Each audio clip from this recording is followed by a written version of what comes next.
जय हिंद, जय भारत, वंदे मातरम। दोस्तों, मैं मनोज सिंह लगातार फिजिकल का वीडियो आप लोगों को दे रहा हूं। कई तरीके का मैं और भी डॉक्यूमेंट का वीडियो दे रहा हूं।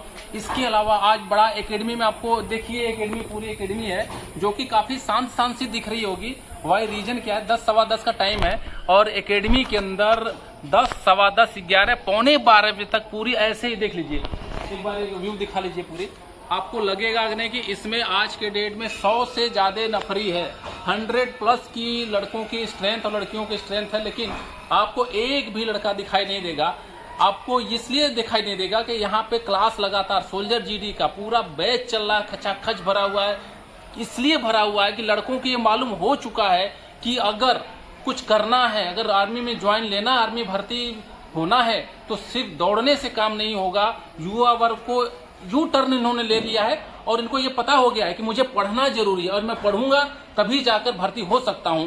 इसीलिए लगातार एकेडमी के अंदर, वीडीए के अंदर, रिटेन एंड फिजिकल एकेडमी के अंदर लगातार एडमिशन होता जा रहा है। आइए हम आपको एक बार क्लास का मैप दिखाते हैं। आपने पूना साना देख लिया था, आइए हम आपको क्लास का एक बार रूप दिखाते हैं, क्या चल रहा है क्लास में और किस हिसाब से अचानक ही देखते हैं लोगों को क्या है। बोले तो ये अभी क्लास चल रहा है, ये सोल्जर जीडी का क्लास चल रहा है और उसी का टॉपिक सर लोग पढ़ाते रहे सर आपको ये सोल्जर जीडी का टॉपिक चल। आइए आप लोगों को यहाँ से वेदों की रचना हुआ, वेदांत का रचना हुआ, पुराण का रचना हुआ, हमारे जितने भी धार्मिक ग्रंथ हैं उन सब की रचना उस समय हुआ था। जीके का क्लास है और इसमें यूपीपी की लड़कियां भी हैं और सोल्जर जीडी के लड़के भी हैं। आइए यहाँ से दिखाते हैं। क्या है भाई, क्लास अच्छा चलता है? ठीक ठाक है, पढ़ाई होती है? सभी लोग ये मानना है कि अगर आर्मी में भर्ती होना है तो क्लास जरूरी है। ये ट्रेंड्स आज के डेट में एजेंट्स लोगों से हट के ये बदल चुका है और अपने पे आत्मनिर्भर होने की जो कला है, जो आत्मनिर्भर होना चाहते हैं लोग, अपने आप पढ़कर वो चीज ये हासिल करना चाहते हैं। इसलिए लगातार जो फिजिकल के अलावा वीडियो क्लास दे रही है, बहुत इंपॉर्टेंट है, बहुत ज्यादा जरूरी है। इस चीज को जितना जल्दी आप समझ जाएंगे उतनी ही जल्द आपकी लाइफ चेंज होगी। इस तरीके से क्लास का मैनेज किया जाता है। देख लीजिए आप लोग, यहाँ पे क्लास क्यों जरूरी है। ये लोग पागल नहीं है, ये लोग पढ़ना चाहते हैं, दौड़ना चाहते हैं और इसके अकॉर्डिंग पूरी लाइफ सेट करना चाहते हैं। इसी जगह से सोल्जर जीडी के अलावा एसएससी जीडी, यूपीपी, दुनिया भर की चीजें ऑपरेट हो जाती हैं। अगर आप पढ़े लिखे आदमी हो, अगर आपको कुछ आता है तो आप किसी चीज का फॉर्म भर सकते हैं। ये हमारा क्लास चल रहा है और ये है हमारा प्रिंसिपल जो कि साइंस प्लस जीके और ये रीजनिंग भी शाम को क्लास चलाते हैं। मैं शाम का क्लास भी इनसे दिलाऊंगा और देते हैं इनका पढ़ाने का तरीका। चलिए आइए देखते हैं हम लोग भी। तो वैदिक काल में गाय प्रमुख रहा। जितने भी हमारे वेद, वेदांत, पुराण और धार्मिक शास्त्र हैं उनकी भी रचना हुई। लेकिन इसी समय उत्तर वैदिक पीरियड में लोहे की खोज हो गई। कहाँ से हुआ था? अतिरंजी खेड़ा, कल बताया था। लोहे की खोज कहाँ से किया गया? अतिरंजी खेड़ा। तो जब भी कोई नया संसाधन या सामग्री उपलब्ध होता है उससे क्रांति आती है। जैसे अभी आप लोग क्या इस्तेमाल करते हैं? इंटरनेट। इंटरनेट के आने से डिजिटल हो गया है चीजें। आज पेमेंट करना आसान है, बात करना आसान हो गया है, ठीक है। उसी प्रकार लोहे की खोज हुई जिसके तहत लोहे की सामग्री, पहिया बनना, रथ बनना और कृषि का सामान, फावड़ा हो गया आपका, कुदाल हो गया, घर के खिड़की, दरवाजे, इंफ्रास्ट्रक्चर पूरा मजबूत हो गया, ठीक है। तो लोहे की खोज की वजह से जो ग्रामीण था एरिया वह जन में बदला, जन से जनपद हुआ और जनपद से महाजनपद हुआ। कुल कितने महाजनपद हुए थे? और सबसे महत्वपूर्ण कौन सा था? मगध महाजनपद। कहाँ पड़ता है मगध महाजनपद?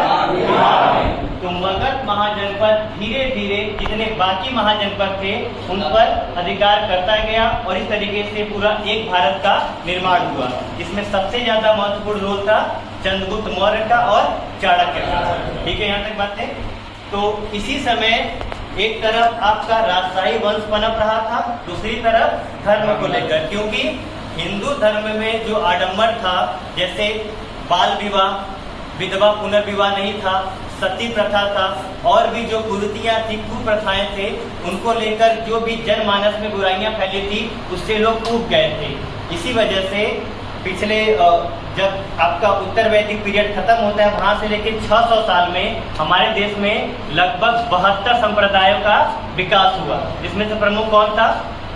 जैन धर्म, बौद्ध धर्म, आजीवक संप्रदाय, भागवत धर्म, शैशव धर्म, कापालिक, लिंगायत, ये सब प्रमुख धर्म थे, जिसमें सबसे ज्यादा उभरा कौन था? जैन धर्म और बौद्ध धर्म। जैन धर्म के सबसे महत्वपूर्ण तीर्थंकर कौन थे? महावीर के बारे में हम लोग पढ़ रहे हैं। और बौद्ध धर्म के गौतम। तो जैन धर्म में कुल 24 तीर्थंकर हुए। कितने? 24। पहले तीर्थंकर का नाम बताइए। ऋषभ बताएंगे ना, पहले कौन थे? और 23वें